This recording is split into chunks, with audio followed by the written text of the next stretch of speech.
you look at the devastation of the local news media over the last 15 years or so across the country, and that you can argue correlates with. Is that a category of interest for you? And any thoughts generally about the whole news desert problem, if you will?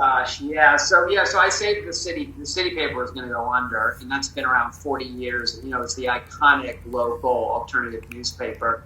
People don't realize that Jake Tapper started there. That's great. Kara Swisher, we had Three McCarthy, Ta-Nehisi Coates was a journalist there. Kate Boone, it's an amazing training ground for journalists everywhere. Like, it's just been amazing. And there's another one like the City Open. I was like, our community needs this. It is a really hard business model. I call that in my tennis stuff my biggest accidental not-for-profits, because they're definitely not for profit, even though they're not intended to be, but that's okay. It's another civic investment, and it's a worthy endeavor. And the team there has done really great through COVID.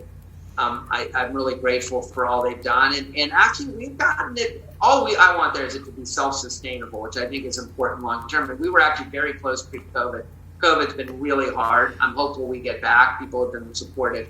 But the bigger thing is that local news is so important. And there's actually amazing studies that show that the amount of high-quality local news impacts things like fiscal budgets locally, bond ratings locally, because they just hold people accountable. If you have people there walking the halls of City Hall, people are going to more likely do the right thing than if there is no one. And so it's really critical from a local governance point of view. It also adds to the quality of life in the arts and food coverage that we and others provide. And we need to really figure out how to make sure.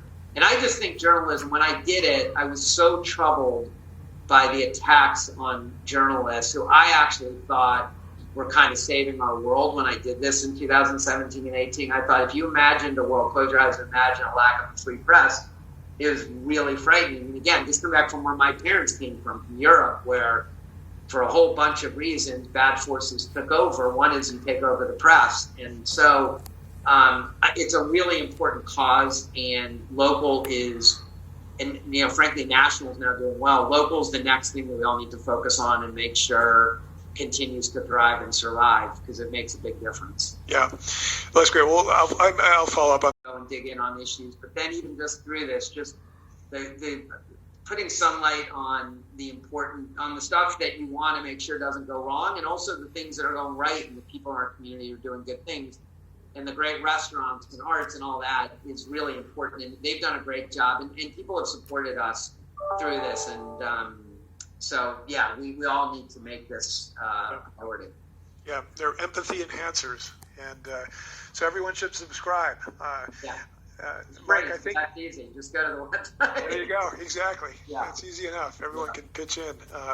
Great. Well, Mark, look, we're at the end of the